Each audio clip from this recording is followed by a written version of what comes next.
శ్రీ రేణుకా ఎల్లమ్మ తల్లి జ్యోతిష్యాలయం ముఖం చూసి జ్యోతిష్యం చెప్పబడును. మీ పేరు బలము, మీ భవిష్యత్తులో జరిగేది జరగబోయేది చెప్పబడును.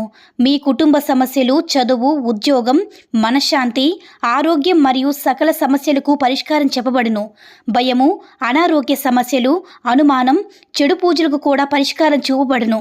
ఎటువంటి వ్యాధులకైనా సరే మూలికా వైద్యం చేయబడును. గురూజీ లక్ష్మణ్ రాజ్ గారి ఫోన్ నంబర్ 8466923012. ఓం సాయిరామ్. సమర్థ సద్గురు సాయినాథ్ మహారాజ్కి జై. సాయిబాబా భక్తులందరూ కూడా నమస్కారం అండి. సాయినాథుని ఆశీస్సులతో అందరూ కూడా సుఖంగా, సంతోషంగా, అష్టైశ్వర్య, ఆరోగ్య, అభివృద్ధితో ఉండాలని మనస్ఫూర్తిగా కోరుకుంటూ ఈరోజు ఈ వీడియోని మొదలు పెడుతున్నాను. ఈరోజు వీడియో ఏంటంటే, తల్లి, ఈరోజు అమావాస్య మరుసటి రోజు కనుక నీ జీవితంలో ఉన్న చీకటినంతా కూడా తొలగించేస్తున్నాను. ఒక్కసారి నా మాటని శ్రద్ధగా వినిబిడ్డా అని మన బాబాగారైతే ఈరోజు మనకి చాలా అద్భుతమైనటువంటి సందేశంతో అయితే మన ముందుకు వచ్చారండి. మరి మన బాబాగారు ఈరోజు మనకి ఎలాంటి సందేశం అందించాలనుకుంటున్నారో ఆయన మాటల ద్వారానే విందాము. ఆయన మాటలు వినే ముందుగా ఈ వీడియో కనుక నచ్చినట్లయితే మరికొంతమంది సాయిబాబా భక్తులకు రీచ్ అయ్యేలా షేర్ చేసి లైక్ చేయండి. అలాగే మన ఛానల్ని ఎవరైనా మొదటిసారిగా చూస్తున్నట్లయితే తప్పకుండా సబ్స్క్రైబ్ చేసుకుని మాకు కొంచెం సపోర్ట్ చేయండి. మరి మన బాబాగారి సందేశం ఏంటంటే, బిడ్డ, ఈరోజు ఒక శుభవార్తను తీసుకువచ్చాను. ఎన్నో రోజులుగా నా ముందు నువ్వు చాలా దిగులు చెందుతూ ఉన్నావు కదా బాబా. నేను ఏమి కోరుకున్నా కూడా ఆ సమస్యకు పరిష్కారం అనేది దొరకట్లేదు తండ్రి. నేను ఏది అనుకున్నా కూడా నా కోరిక నెరవేరడం లేదు. అసలు నాకంటూ మంచి రోజులు ఉన్నాయా లేదా? ఎప్పుడు కూడా ఇలా సందేశాలను పంపిస్తూ ఉంటున్నావు, కానీ ఎప్పుడు కూడా నా జీవితంలో మంచి అనేది జరగడం లేదని నువ్వు నా ముందు ఇలా ప్రాధేయపడుతూ ఉంటున్నావు కదమ్మా. ఖచ్చితంగా నీకు మంచి రోజులు రాబోతున్నాయని చెప్పడానికే నేను ఈ సందేశం ద్వారా వచ్చాను. ఎప్పుడు కూడా మంచి జరుగుతుంది, మంచి నాకు జరగట్లేదు అని కన్నీరు పెట్టడం వల్ల నీకు ఉపయోగం ఏమైనా ఉంటుందా చెప్పు? నువ్వు అనుభవిస్తున్నటువంటి నరకంని చూస్తూ ఉన్నాను. ఇటువంటి పరిస్థితులు తట్టుకుని నిలబడాలంటే ఎంతో ఓర్పు ఉండాలి బిడ్డ. ఓదార్పు ఇవ్వవలసిన మనిషి నిన్ను బాధ పెడుతూ ఉంటే నీ పరిస్థితి ఎలా ఉంటుందో నేను అర్థం చేసుకోలేనా చెప్పు బిడ్డ. మూర్ఖత్వం అతని కళ్ళని కప్పేస్తుంది. నీ పరిస్థితి అర్థం చేసుకోలేని ఒక మూర్ఖుల్లా తయారయ్యాడు. భార్య బిడ్డలను అశ్రద్ధ చేయడమే కాకుండా వారిని ఇష్టానుసారంగా దూషిస్తూ వారిని మానసికంగా నరకయాతనకి గురి చేస్తూ ఉన్నాడు. నీ ఎంత ఓర్పు గల కుటుంబం అతనికి దొరకడం చాలా అదృష్టం. కానీ అతను మాత్రం గుర్తించలేకపోతున్నాడు బిడ్డ. నీ బంధంలో ఒక ఖచ్చితమైన మార్పును నేను తీసుకువస్తాను అని నేను నీకు మాటిస్తున్నాను బిడ్డ.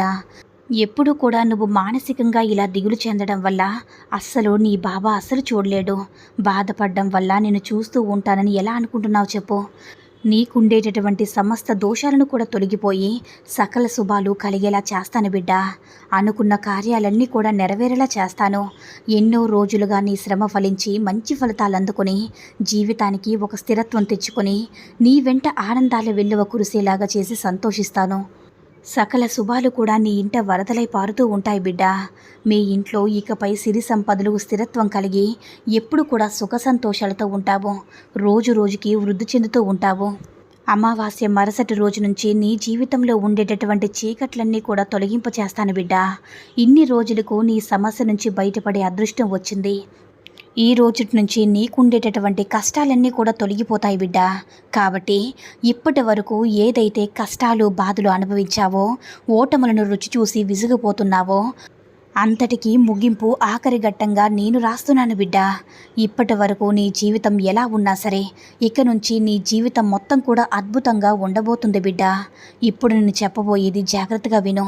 నీ జీవితానికి ఎంతో అవసరమైనది. మీ బాబాను నీకు చెప్పడానికే వచ్చానమ్మా. బిడ్డ, నువ్వు ఏం కావాలని మనసులో కోరుకుంటున్నావో ఆ కోరికను నేను ఇప్పుడే ఈ క్షణమే నీ చేతికి రావాలని ఆశీర్వదిస్తున్నాను. మీ ఇంట్లో నువ్వు ఎదురు చూసేలాగే జరుగుతుంది. మళ్ళీ మీ ఇంట్లో ప్రతి శుభకార్యం కూడా నా ఆశీర్వాదం లేనిదే జరగదు బిడ్డ. నువ్వు ఎదురు చూసేలాగా నేను జరిపిస్తాను. నా ఆశీర్వాదం వల్ల నీకుండేటటువంటి కోరికలన్నీ కూడా తీరబోతున్నాయి. ఎందుకంటే నీ మనసులో ఒక కోరిక తలుచుకొని నా దగ్గర ప్రార్థన అనేది పెట్టావు. ఆ ప్రార్థన తప్పకుండా నీకు అందిస్తాను బిడ్డ. ఏ విషయమైనా సరే మనసులో దాచుకోకుండా నాతో చెప్పుకో బిడ్డ. ఏ విషయమైనా నీ మనసులో జీవితంలో జరిగేవన్నీ కూడా నువ్వు అనుకున్న విధంగానే జరుగుతాయి. జరుగుతాయి. ఏం జరగాలి అనుకుంటున్నావో అదే జరిగి తీరుతుంది. ఇక నీ కోరిక తీరాలంటే తప్పకుండా నువ్వు కష్టపడితేనే ఆ కోరిక తీరుతుందమ్మా. కష్టపడకపోతే నువ్వు అనుకున్నది ఎలా వస్తుందో చెప్పు. బిడ్డ, నువ్వు ఆలోచిస్తున్న ఆలోచన కష్టమనే మాటకి దూరంగా ఉండు బిడ్డ. కష్టం అనే మాట నీ నోటి వెంట రాకూడదు. నా దగ్గర నీకు కష్టం అనేది లేకుండా అన్ని విషయాలు చేరవేయాలనేదే కదా మీ సాయి ఆశ. ఏ కారణం కోసమైనా సరే నీ జీవితం ఇంకొకరికి అందించకు. ఈ లోకానికి ముఖ్య అవసరం అసలే లేదు. అంటే సూర్యుడు చంద్రుడు ఒకరినొకరు ఒకరి పని ఒకరికి అప్పగించుకుంటున్నారా? లేదు కదా బిడ్డ. ఎవరి పని వారిదే. పగలు చేసిన పని పగలు చేస్తుంది, రాత్రి చంద్రుడు చేసిన పని చంద్రుడు చేస్తారు. నీ జీవితంలో కూడా మంచి విషయాలు చేయాలని నేను నిర్ణయించాను బిడ్డ. అంటే నా నిర్ణయం తప్పకుండా జరుగుతుంది. నువ్వు ఎదురు చూడని అద్భుతాలు నీకు జరుగుతాయి. నువ్వు ఏదైతే కోరుకున్నావో ఆ కోరికలు జరిగేలా నేను చేస్తాను. బిడ్డ, నువ్వు ఏది కోరినా కూడా నెరవేరట్లేదని ఎప్పుడు కూడా నువ్వు మనసులో కృంగిపోవద్దు తల్లి. తొందరపడాల్సిన అవసరమే లేదు. తొందరపడి వెతికితే సముద్రంలో గవ్వలు దొరుకుతాయా చెప్పు? కుట్టి పెంకులే దొరుకుతాయి కదా. నిదానంగా వెతుకో, అంటే ముత్యాలు కూడా దొరుకుతాయి. కాబట్టి ఓపిక, నిదానం అనేది నీ జీవితానికి బలం. ఓపిక ఉంటే తప్పకుండా నీ జీవితానికి నువ్వు కావాల్సింది, నువ్వు అనుకున్నది జరుగుతుంది బిడ్డ. అలా కాకుండా నాకు ఇంకా రాలేదు, ఇంకా దొరకలేదు అని నీ బాబాని బాధ పెడుతున్నావు బిడ్డ. ఇది అసలు సమంజసం కాదు బిడ్డ. నీకు ఏది మంచిదో అది ఆలస్యంగానైనా వస్తుంది. నువ్వు కోరింది ఇప్పుడు జరగకపోవచ్చు, కానీ నీకు ఉపయోగకరంగా ఉండేది ఆలస్యం అవుతుందని నువ్వు తెలుసుకోవాలి బిడ్డ. నువ్వు నా దగ్గర నీ ఆశలు, కోరికలు, ఆవేదన అంతా కూడా, నువ్వు పడ్డ కష్టమంతా కూడా నా దగ్గర చెప్పుకుంటున్నావు. నీ తండ్రిని కాబట్టి అవన్నీ కూడా విని నీ ఆవేదన అర్థం చేసుకుంటున్నాను బిడ్డ. నీ ఆవేదన తీర్చాలంటే వెంటనే ఏదో ఒకటి చెయ్యాలని చెయ్యను కదా. ఇలాంటి ఆవేదన నీకు రాకూడదు. ఇక నీకు శాశ్వత పరిష్కారం ఇవ్వాలని నేను ఏం చెయ్యాలనేది నేను వెతుకుతూ ఉంటాను. ఆ వెతికే క్షణంలోనే ఆలస్యమవుతుంది.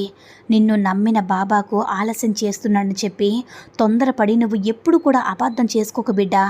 ఆలస్యంగా వచ్చేది అమృతమే అవుతుంది. కాబట్టి కొద్దిగా ఓపిక చూడు, ఓపికగా ఎదురు చూడాలి. అమృతం కోసం ఆ మాత్రం ఎదురు చూడలేవా బిడ్డ చెప్పు?